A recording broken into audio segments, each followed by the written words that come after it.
Bonjour à toutes et à tous. Seigneur, nous voilà devant toi encore pour grandir. Nous voulons grandir, Seigneur, dans la connaissance de ta parole.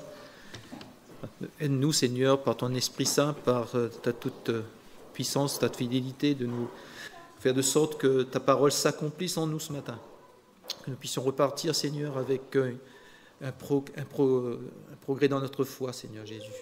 Que nous puissions regarder à toi, Seigneur. Par ta grâce, nous voici. Amen. Dans notre vie quotidienne, recherchons-nous les choses excellentes. C'est le titre de la réflexion de ce matin, ou la question. Recherchons-nous les choses excellentes. Nous sommes appelés à évaluer toutes nos activités devant Dieu. C'est-à-dire d'examiner leur valeur morale. Alors, pour cela, nous pouvons utiliser plusieurs manières pour les classer, tout ce qu'on fait dans nos vies.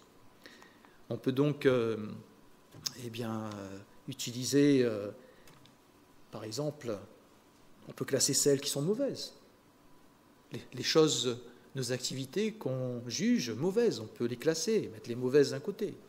On pourrait classer celles qui sont bonnes. On pourrait classer celles qui sont excellentes. Il s'agit d'évaluer, et dans évaluer, c'est trouver des valeurs. Ce n'est pas contrôler, ce n'est pas chercher ce qui manque, mais c'est mettre en exergue les valeurs de nos actions. Mais si nous sommes honnêtes, vraiment, est-ce que dans ces trois catégories de classement, les mauvaises, les bonnes, les excellentes, est-ce que nous n'ajouterions-nous pas une quatrième façon qui nous arrange bien? Est-ce qu'on n'a pas souvent, on n'utilise pas souvent cette façon qui consiste à dire pas mauvais en soi. Ce qu'on fait, c'est pas mauvais en soi. Il n'y a vraiment pas de mal à faire cela. Et est-ce que, en fait, en utilisant cette quatrième façon, est-ce que nous n'avons pas, en fait, nous essayerions pas de justifier, en fait, nos mauvaises conduites? Est-ce que dans notre vie de tous les jours, nous n'inclinons pas notre cœur à toujours trouver des arguments pour dire « Ah, mais après tout, ce qu'on fait, c'est pas mauvais en soi ». Mes chers amis, chers frères et sœurs, la parole de Dieu est sans appel. Le Seigneur Jésus-Christ met la barre haute.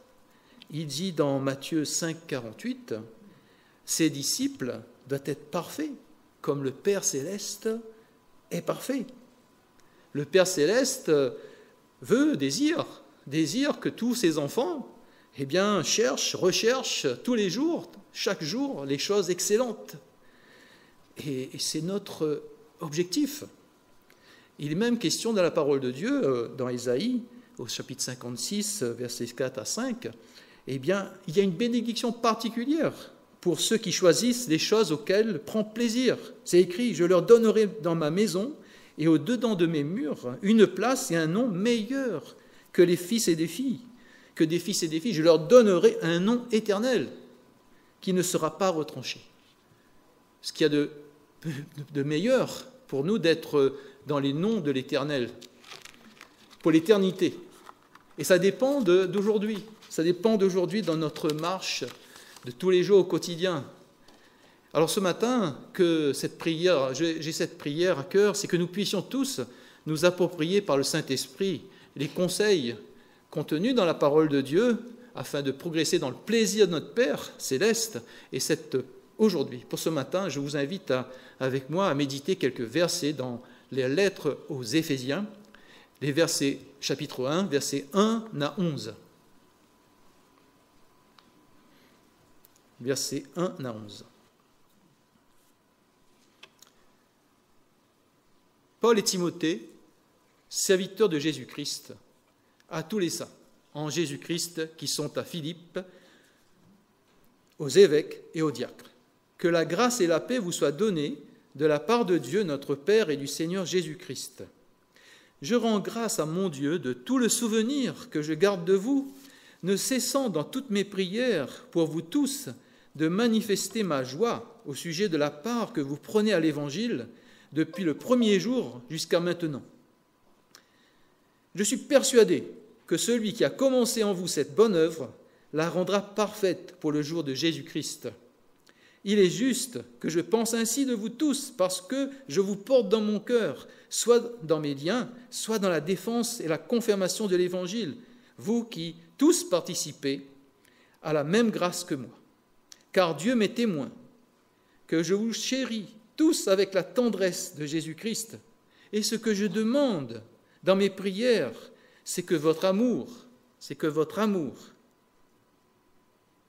abonde, augmente de plus en plus en connaissance et en pleine intelligence pour le discernement des choses les meilleures, afin que vous soyez purs et irréprochables pour le jour de Christ, remplis du fruit de justice qui est par Jésus-Christ à la gloire et à la louange de Dieu. Voilà un texte magnifique, un texte de l'apôtre Paul. L'apôtre Paul, quand il écrit cette lettre aux Éphésiens, comme vous le savez, ça fait 4 ans qu'il est donc dans une prison, enfermé dans une prison. Et donc il attend dans sa prison. Et on pourrait penser que l'apôtre Paul, dans ces conditions difficiles, aurait pu tomber dans l'angoisse, dans le découragement, dans toutes sortes de façons mauvaises de vie. Mais on voit comment il fait, comment il réagit. Il dit, j'ai appris à être content de l'état où je me trouve. J'ai appris à être content de l'état où je me trouve. Il dit, je puis tout par celui qui me fortifie. Il a dit, Christ est ma vie. L'apôtre Paul, au lieu d'être préoccupé par son contexte, par sa situation, par les conséquences de sa vie, il est rempli de Jésus-Christ. Son cœur est rempli de Jésus-Christ. Et ça lui permet de non plus penser à lui-même, mais penser aux autres, à ses chers chrétiens, à ses chers frères et sœurs qui habitent Philippe. Et il a à cœur de prier pour le bien de ses chers frères et sœurs en Christ. Et qu'est-ce qu'il dit ? Il dit, je ne cesse dans toutes mes prières pour vous tous de manifester ma joie au sujet de quoi ? De la part que vous prenez à l'Évangile, depuis le premier jour jusqu'à maintenant. Paul évalue les activités des chrétiens d'Éphèse. Il évalue. Évaluer, ça veut dire chercher des valeurs. C'est chercher ce qu'il y a de bien. Ce n'est pas contrôler. Il évalue. Et qu'est-ce qu'il trouve ? Il trouve de bonnes choses, des choses même, on pourrait dire, déjà excellentes. Mais en voyant ces choses-là, il ne reste pas comme si c'était acquis. Il continue, il a le désir profond de prier pour que ses frères et sœurs puissent encore grandir, connaître davantage. Il a une vive affection, et qu'est-ce que cette vive affection ? Ça se traduit par la prière. Et il prie avec bienveillance, avec amour dans le Seigneur, pour que ses frères et sœurs puissent grandir davantage dans cette vie terrestre, dans cette marche qu'ils avaient à faire. Il constatait qu'ils avaient bien gardé, depuis le jour de leur conversion jusqu'à aujourd'hui, ils avaient gardé les choses, ils avaient gardé les yeux fixés sur le Seigneur Jésus-Christ. Il y avait de bonnes choses, mais il faut faire plus. Paul était joyeux de constater ces choses, mais il fallait faire plus. Et dans la foi dans le Seigneur, ils avaient ces ailes déjà, ils avaient cette foi dans le Seigneur, ils avaient un amour fraternel. Mais Paul, poussé par le Saint-Esprit, Paul prie encore pour que ces chrétiens, que ces frères progressent dans le discernement des choses les meilleures pour leur vie quotidienne. Et ce matin, je vous invite avec moi de regarder un peu plus en détail cette prière parce qu'elle a été écrite. Elle a été écrite pour ses frères et sœurs, mais elle a été écrite pour nous, pour tous les chrétiens, jusqu'au retour du Jésus-Christ. Cette prière est pour nous aussi. Alors je vous invite à examiner davantage le contenu de ces versets 8, 9, 10, 11, dont le cœur même, la partie centrale, c'est quoi ? c'est le verset 10. Il prie pour le discernement des choses les meilleures. Il veut que ces chrétiens, ces frères et sœurs, ont ce discernement pour les choses meilleures, afin, pour quelles raisons et comment, et donc c'est la première partie de sa requête, que leur amour augmente de plus en plus en connaissance et en pleine intelligence. Et s'il y a cet amour, et s'il y a ce discernement, il y aura des résultats. Les résultats des versets 11, remplis à la fin du verset 10, afin que vous soyez purs, irréprochables pour le jour de Christ, remplis du fruit de justice. Alors, allons voir ensemble ces différents points de cette prière de l'apôtre Paul. La première point, c'est Paul prie pour le discernement des choses excellentes. Savoir discerner les choses excellentes. Dans le texte grec, discernement, c'est un mot grec, c'est dokimazo. Qu'est-ce que ça signifie, ce mot-là? Eh bien, c'est mettre à l'épreuve, examiner, éprouver, c'est prendre le minerai brut, de l'or, et enlever tout ce qui peut être de scorie pour arriver à la pureté de l'or. C'est juger digne, c'est faire de sorte qu'on puisse prendre nos activités, tout ce qu'on fait, manger, se laver, dormir, boire, travailler, apprendre, se cultiver, prendre toutes nos activités et les passer au crible, éprouver. C'est avoir ce discernement, si ça vaut la peine, si c'est pur. L'apôtre prie pour que ses frères puissent discerner les choses les meilleures. En d'autres termes, tous, vous et moi, nous sommes amenés à bien discerner ce qui est du mal, ce qui est du bien, ce qui est utile, ce qui n'est pas utile, ce qui contribue au salut et ce qui ne contribue pas. Nous avons à examiner toutes nos activités. Et selon l'apôtre Paul, pour le faire, il faut le discernement spirituel. Et chers amis, c'est vrai qu'il faut faire la différence. Si nous sommes honnêtes avec nous-mêmes, au fond, comment on choisit nos activités? Comment on choisit ce qu'on veut faire? Est-ce que nous ne nous laissons pas plutôt guider par nos propres raisonnements, par notre sentiment humain? Au fond, est-ce que nous ne sommes pas souvent plutôt esclaves du péché, de l'égoïsme, parce qu'on a un attache profond de nous-mêmes, de nos propres plaisirs, de nos intérêts? La Bible dit qu'il y a une solution à l'égoïsme. On l'a chanté depuis tout à l'heure, depuis ce matin. Dans Galates, il est dit que j'ai été crucifié en Christ. Et si je vis, Paul le dit aux Galates, et c'est pour nous, si nous sommes chrétiens, c'est la même prière. Si j'ai été crucifié avec Christ, si je vis, ce n'est plus moi qui vis, c'est Christ qui vit en moi. Si je vis maintenant dans la chair, je vis dans la foi au Fils de Dieu qui m'a aimé, qui s'est livré lui-même pour moi. Et Galates dit, dans cette lettre, Paul dit, mais si nous sommes en Jésus-Christ, marchons comme l'indique chapitre 5 des Galates. Eh bien, marchons dans la direction, marchons dans l'esprit.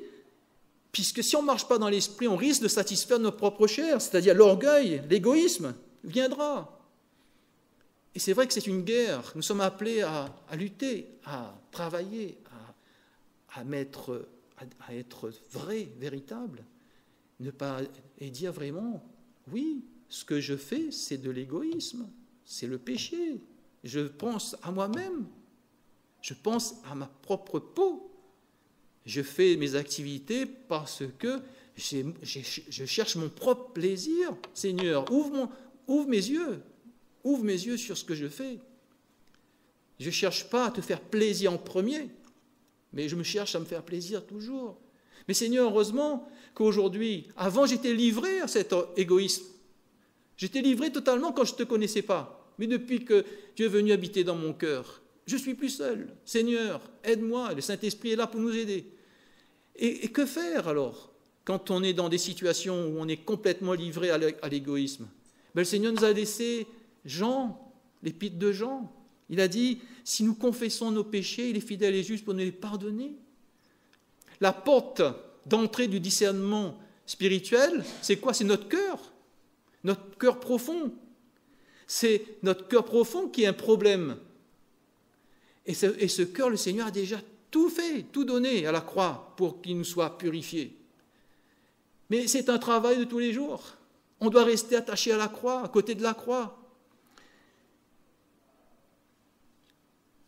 Le discernement spirituel, eh bien, c'est d'abord notre cœur profond.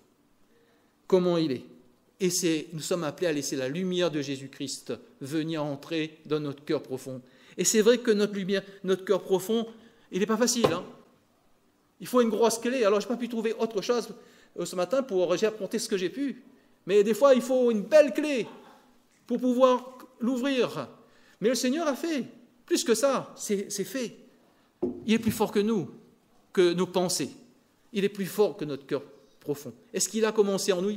On verra tout à l'heure. Parce que Paul priait, il avait été persuadé que ce qu'il avait commencé dans l'œuvre de ses frères et sœurs à Philippe, Dieu l'amènera jusqu'au bout à salut.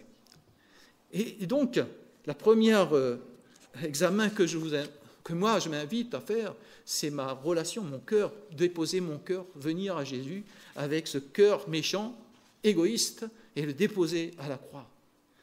Et on commence, et je vous invite à lire avec moi le deuxième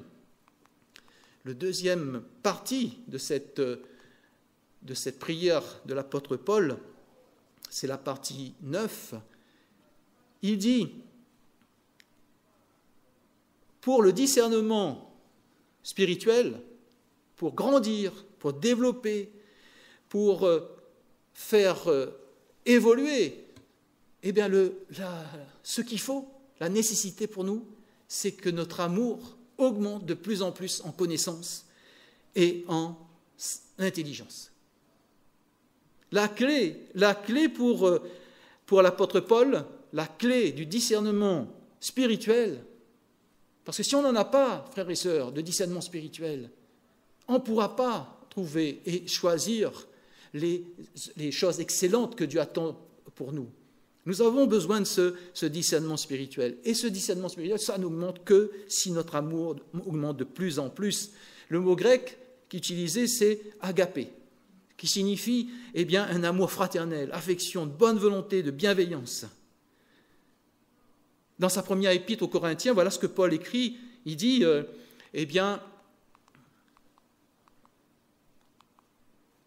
que l'amour inspire toutes vos actions et donne le ton à tout ce qui se fait parmi vous. La clé, notre clé, c'est l'amour. C'est ce qui n'existe pas dans nos cœurs profonds. Nous ne sommes pas une source. Dieu, dans sa grâce commune, heureusement, il nous a mis cette capacité d'aimer comme lui. Mais cet amour, on n'a pas de source. Elle se tarit et souvent, elle est tournée pour nous-mêmes. On vient au monde avec un amour égocentrique. Mais la source de tous nos problèmes, c'est l'amour. Et nous sommes tous en train de chercher l'amour. Il y avait cette dame à Samarie, vous savez, cette femme qui est venue un jour voir, Jésus est venu à elle. Parce que nous avons tous un rendez-vous avec le Seigneur. Il n'y a pas de hasard dans la vie. Et Jésus avait à cœur de rencontrer un jour une dame, la Samaritaine. Et son problème, c'est qu'elle avait essayé de trouver l'amour. Elle avait eu 5 maris. Et elle n'avait pas trouvé. Elle n'avait pas trouvé de quoi être satisfait. Quand on a bien mangé, comme on dit, quand on a bien mangé, on s'est régalé, et à un moment donné, il y a quoi? Il y a une satiété. Elle n'avait pas trouvé la satiété. Elle est toujours en train de chercher l'amour. Et Jésus arrive, et c'est cette relation qui a tout changé. Elle est venue à Jésus-Christ. Oh non, c'est Jésus-Christ qui est venu à elle. Jésus l'a parlé. Et elle a fait quoi? Ouvrir son cœur à la lumière de Jésus. Et tout a changé. Sa vie a changé. Elle a trouvé pour une première fois ce que c'était l'amour. Le véritable amour, c'est Jésus-Christ. Et c'est vrai que dans la Bible, pour préparer cette prédication, j'ai essayé de voir comment la Bible écrit l'amour. Quelle orthographe? Et ce matin, je vais vous proposer au moins 4 manières, 4 orthographes de l'amour. La première orthographe, eh bien, c'est celle-ci. J'ai trouvé ça s'appelle O-B-E-I, 2-S-A-N-C-E. Obéissance. Et ça, on voit dans le livre de Jean, dans l'évangile de Jean, chapitre 14, voilà ce que Jésus dit. Si vous m'aimez, gardez mes commandements. Verset 21, celui qui a mes commandements et qui les garde, c'est celui qui m'aime, et celui qui m'aime sera aimé de mon Père. Je l'aimerai et je me ferai connaître à lui. La première orthographe de l'amour, c'est obéissance. Jésus nous a laissé un commandement nouveau dans Jean 13. Voilà ce qu'il dit. Je vous donne un commandement nouveau, que vous aimiez l'un l'autre, comme je vous ai aimé, que vous aussi vous vous aimiez l'un l'autre.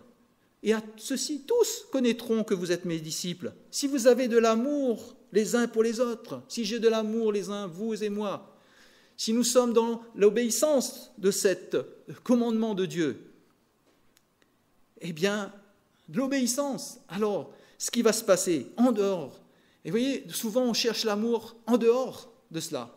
Souvent c'est par nos propres sentiments. On va exercer, mais le Seigneur dit que l'amour c'est l'obéissance en premier. On ne peut pas vraiment aimer les uns les autres si nous n'aimons pas d'abord Jésus-Christ. Nous ne pouvons pas nous aimer les uns les autres si on n'aime pas d'abord Jésus-Christ. C'est Jésus-Christ qui est la source de l'amour. Nous ne l'avons pas en nous.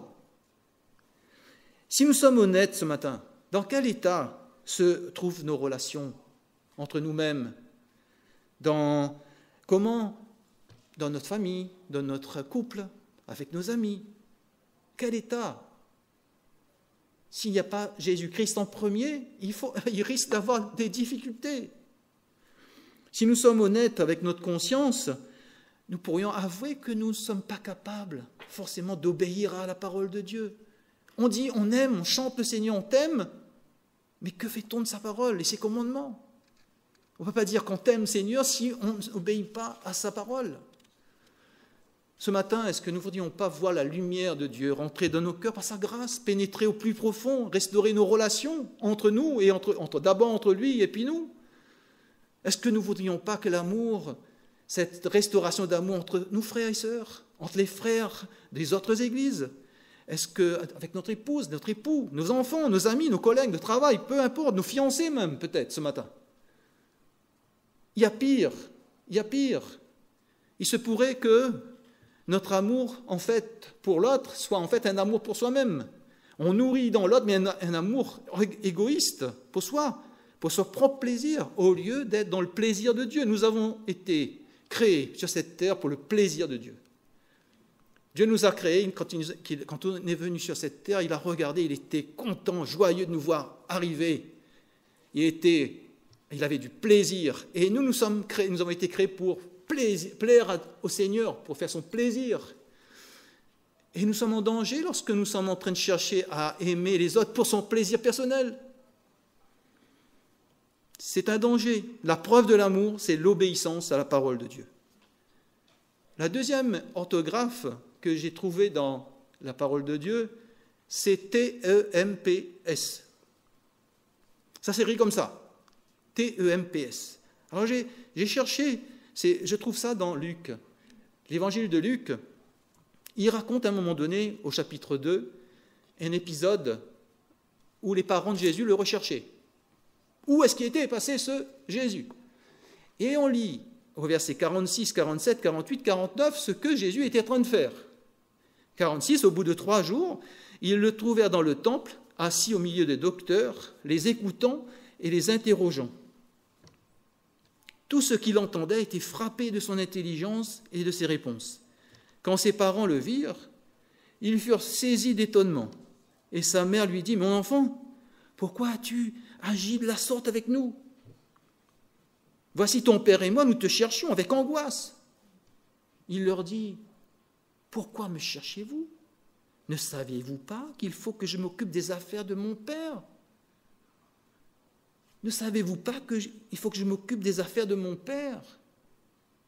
Cet épisode m'a suggéré ça, cet amour qui s'écrit avec T-E-M-P-S. Comment pouvons-nous connaître nos véritables priorités? Comment on peut connaître nos véritables priorités dans la vie? Comment faire? Comment peut-on faire pour connaître notre véritable priorité? Il suffit de regarder notre emploi du temps. Vous regardez votre emploi du temps et nous allons voir nos véritables priorités. Ils vont être révélés par le temps qu'on consacre aux choses que l'on fait. Plus nous passons du temps à quelque chose, plus il nous révèle l'importance et la valeur que cette chose a pour nous. Le temps, c'est quelque chose qu'on ne peut pas, on ne peut rien faire contre le temps. On ne peut pas l'acheter. Le temps, c'est notre bien le plus précieux. Pourquoi? Parce que notre temps sur Terre est limité. Plus on avance dans l'âge, et plus il est compté, non? Nous pouvons gagner beaucoup d'argent, mais il est impossible d'augmenter notre temps. Quand nous sacrifions du temps à quelqu'un, nous lui offrons une partie de notre vie qui ne reviendra jamais. Quand nous sacrifions du temps à quelqu'un, c'est notre vie qu'on sacrifie. C'est notre temps, c'est notre vie qu'on donne à quelqu'un. C'est pourquoi le don le plus grand que l'on puisse faire au Seigneur Jésus-Christ et aux autres et à nos prochains, c'est notre temps. Nos lendemains sont incertains, demain ce sera trop tard. Peut-être la mort va frapper. Que Dieu nous aide à investir notre temps dans l'amour biblique. L'amour biblique qui consiste dans l'obéissance. Qu'est-ce qu'il faudrait retrancher dans nos plannings? Chacun est devant le Seigneur, moi, devant le Seigneur, de prendre mon calendrier, mon agenda et d'aller compter mes heures et voir avec le Seigneur qui me donne la force de renoncer, de dire non, stop, j'ai fait trop de télé, je fais trop de jardin, je fais trop de bricolage. Il faut que je trouve du temps pour consacrer au Seigneur. Le troisième mot que j'ai trouvé dans la Bible pour écrire l'amour, c'est dans la lettre aux Éphésiens, chapitre 5. L'apôtre Paul invite les croyants à devenir ses imitateurs. Pas ses imitateurs, vous ne me suivez pas. Les imitateurs de qui? De Jésus-Christ, c'est écrit. Paul invite les croyants à devenir des imitateurs de Jésus-Christ. Il dit, devenez donc imitateurs de Dieu comme des enfants bien-aimés et marchez dans la charité, dans l'amour, à l'exemple de Christ, qui nous a aimés et qui s'est livré lui-même à Dieu pour nous comme une offrande et un sacrifice de bonne odeur. Chers amis, chers frères et sœurs, on peut donner des fleurs, des roses, du chocolat, des jouets, des diamants à quelqu'un, des enfants. Mais sans éprouver un véritable amour. C'est possible, n'est-ce pas? Ce sont les pratiques du monde. On donne des cadeaux à plusieurs occasions, parce qu'il le faut. C'est ce qu'on dit. Il n'y a pas de mal à ça, parce qu'on peut l'ajouter, mais il n'y a pas de mal à ça. Pour une fête, pour un anniversaire, pour une invitation, on peut donner, sans éprouver forcément un véritable amour. C'est une pratique ordinaire dans le monde. Mais l'amour biblique ne fonctionne pas comme ça. On ne peut pas aimer d'un amour biblique sans donner. C'est ce que Dieu a fait. Quand on lit Jean 3,16, Jean déclare que « Car Dieu a tant aimé le monde qu'il a donné son Fils unique, afin que quiconque croit en lui ne périsse point, mais qu'il ait la vie éternelle. » Dieu n'a pas aimé par les mots, Dieu a donné, Dieu s'est sacrifié. Et le mot, l'orthographe d'amour dans la Bible, c'est S-A-C-R-I-F-I-C-E, sacrifice. L'amour biblique implique le sacrifice de l'égoïsme, de mon égoïsme. que Dieu nous aide, que Dieu m'aide dans sa grâce à me montrer quel sacrifice je dois faire, que nous devrions faire, chacun. Dieu connaît exactement l'égoïsme, où ça se trouve. Des fois, on aime donner, servir, montrer notre amour avec nos qualités, n'est-ce pas? Ah, on est écrivain, on va faire un bon poème. On est artisan, on va faire un joli bouquet de roses et on va donner. On met ses qualités en exergue.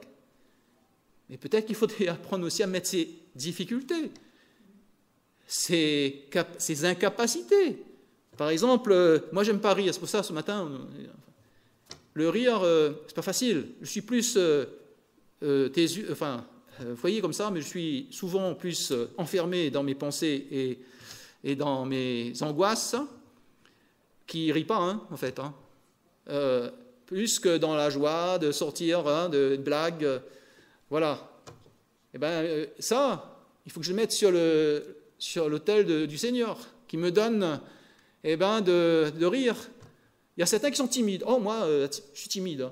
C'est mon caractère, de toute façon, c'est comme ça. Il faut timide.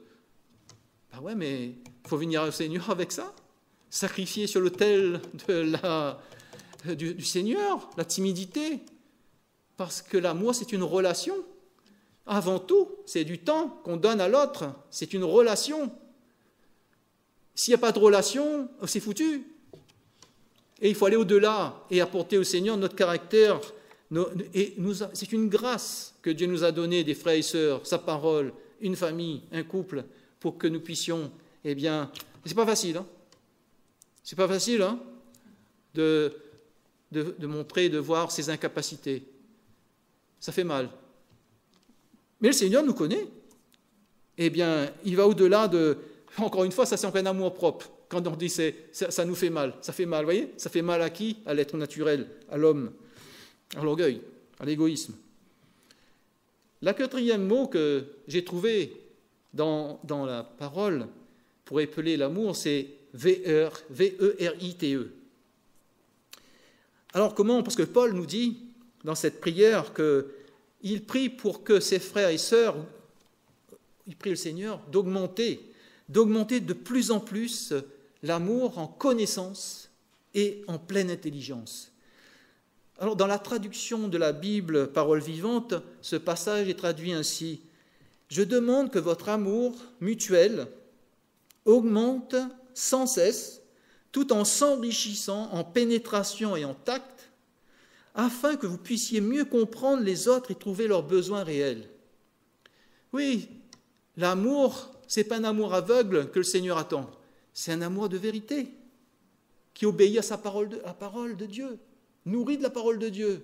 On doit être vrai. Sinon, c'est un amour qui n'est pas un amour biblique.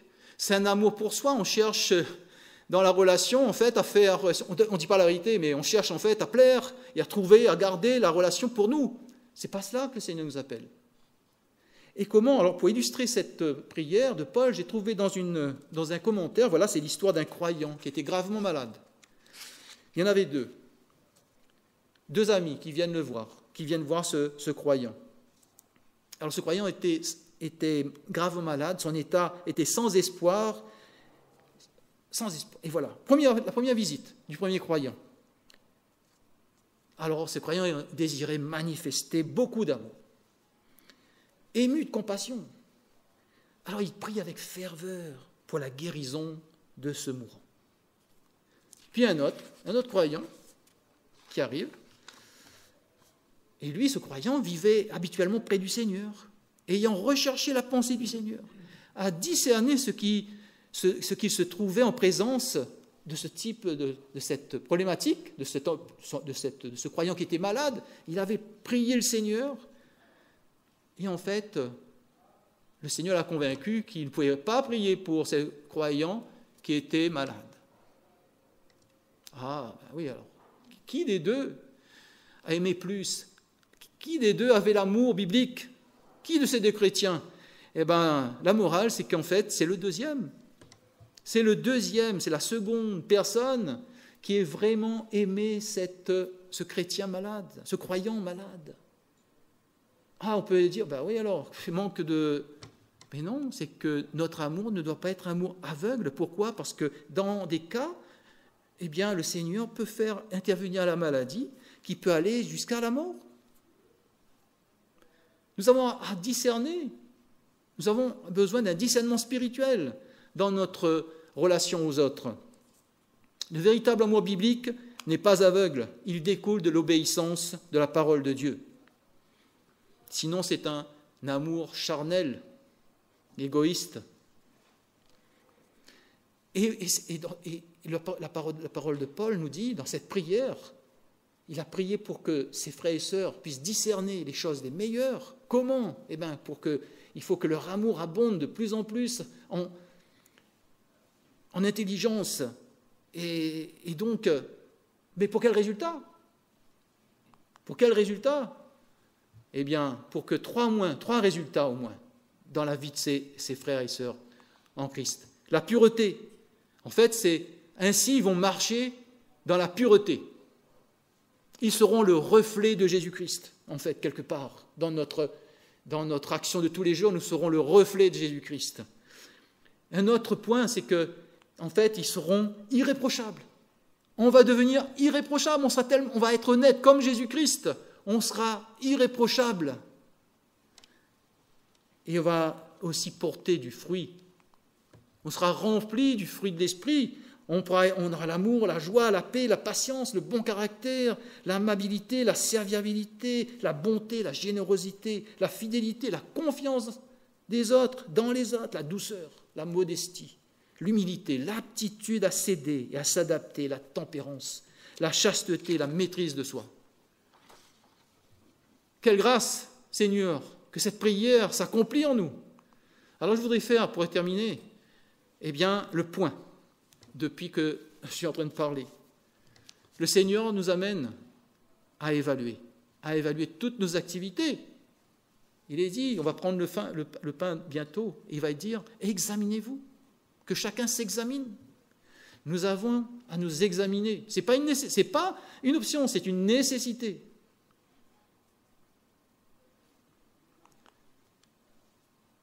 Nous sommes appelés à rechercher les choses excellentes.